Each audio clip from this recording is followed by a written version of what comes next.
Bismillahirrahmanirrahim. Assalamu alaikum dear students. My name is Aisha Salim. I hope you all are fine and doing well. Today we are going to discuss another lecture of chapter number 9, and in this lecture we'll do activity 6 and learning activity 1. So let's start the lesson. In today's SLO we will discuss the dispersion of light through glass prism, and further we relate the apparent color of the objects to a reflected or absorbed light. So हमारा आज का lecture हमारे previous SLO के साथ previous SLO के under cover होगा. तो हम चलते हैं अपनी एक्टिविटी 6 की तरफ.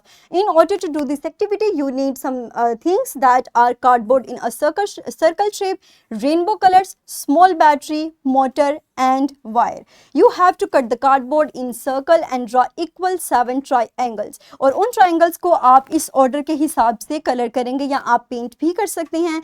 Then connect the motor with battery through wires and place the cardboard on the motor and rotate it. Rotate करने के बाद आप उसको ऑब्जर्व करेंगे कि किस तरह कलर्स आपस में ब्लेंड हो रहे हैं, and then conclude that why Newton's disc appear white when it is rotated. आप इस एक्टिविटी को परफॉर्म करने के लिए एक वीडियो की हेल्प ले सकते हैं जिसका लिंक आपको इस यहाँ पे दिया गया है. आप इजीली इस लिंक पे क्लिक करके इस वीडियो को देख सकते हैं और इसकी मदद से अपनी एक्टिविटी को परफॉर्म कर सकते हैं. So dear students, let's move towards the learning activity 1. In order to do this you need red, blue and yellow paint. So firstly you have to mix blue and yellow paint, then mix red and blue paint, and then mix red and yellow paint. इन तमाम paints को separately इस तरह combination में mix करने के बाद आप इस सवाल का जवाब देंगे कि what colours are formed after mixing these colours.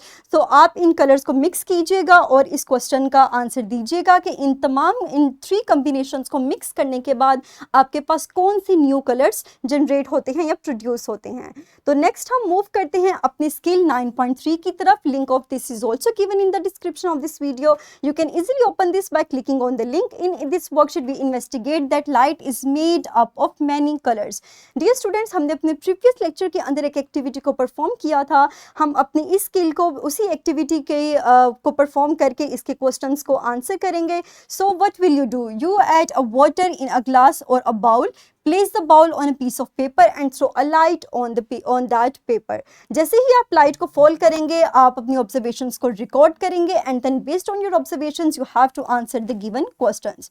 So dear students, हम अपने क्वेश्चंस की तरफ चलते हैं. हमारा फर्स्ट क्वेश्चन है कि what colours do you see in the rainbow. तो जल्दी से मुझे बताइए कि आप रेनबो के में जो हम स्पेक्ट्रम ऑब्जर्व करते हैं उसमें आप किन कलर्स को देखते हैं. Very good. सो अगर हम कलर्स की बात करें तो हम रेड देख सकते हैं, orange, yellow, green, blue, indigo and violet. These are the 7 colors that we observe in the spectrum of visible light.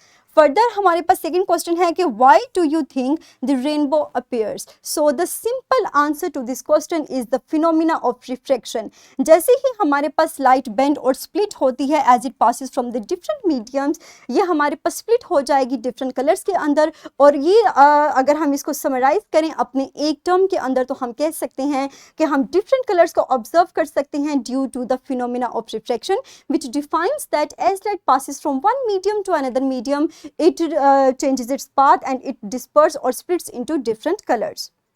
Further हम चलते हैं अपने क्वेश्चन नंबर 3 की तरफ. So the question is what happen if you move the flashlight closer to the water?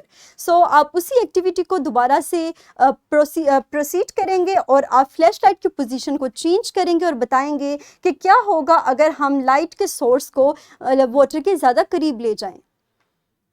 Very good. So the rainbow becomes smaller and more focused. इसी तरह क्या होगा अगर हम फ्लैश लाइट की पोजीशन को मूव करें further away from the water. So when we move the flashlight further away from the water, the rainbow becomes larger and more spread out. इसी तरह हमारे पास लास्ट क्वेश्चन है कि what you have to conclude that why you think the rainbow appears. Again आप इस question का answer दे सकते हैं based on the principle of refraction. हमने देखा कि हमारे पास रेनबो अपीयर हुई, the rainbow appears when white light undergoes refraction as it passes through the water droplets in the atmosphere. This bending of light causes the white light to split into the component colors that are basically the spectrum of visible light, जिसको हमने देखा कि हमें 7 colours के अंदर वो obtain होती है, और हमने उसको कहा कि वो विजिबल लाइट का एक स्पेक्ट्रम है जिसकी फ्रीक्वेंसी और वेवलेंथ को भी हमने डिस्कस किया था. सो द बेसिक जो हमारा इस क्वेश्चन का आंसर है उसको अगर वन वर्ड में हम समराइज करें तो it is all due to the process of refraction. Next year students हम मूव करते हैं अपने स्किल 9.4 की तरफ, in which you have to apply the understanding of dispersion to real life situation. In order to do this activity आपको एक story read करनी पड़ेगी जिसका लिंक आपको, जिसकी PDF फाइल आपको इसी वीडियो की डिस्क्रिप्शन में अवेलेबल होगी. उस फाइल को रीड आउट करने के बाद आप इजीली लिंक पर क्लिक करके इस वर्कशीट को ओपन कर सकते हैं और अपनी नॉलेज की बेस पर आपको इन 2 क्वेश्चन के आंसर्स देने होंगे. सो मुझे उम्मीद है कि आप उस स्टोरी को रीड करके इजीली इनके आंसर्स दे सकेंगे. So that's all about today's lesson. मुझे उम्मीद है कि आप इस वर्कशीट को इजीली सॉल्व कर लेंगे. सो डियर स्टूडेंट्स, इंशाल्लाह अगले लेक्चर के अंदर हम अपने फर्दर टॉपिक्स को डिस्कस करेंगे. तब तक के लिए अपना ख्याल रखिएगा. Thank you very much and अल्लाह हाफिज़.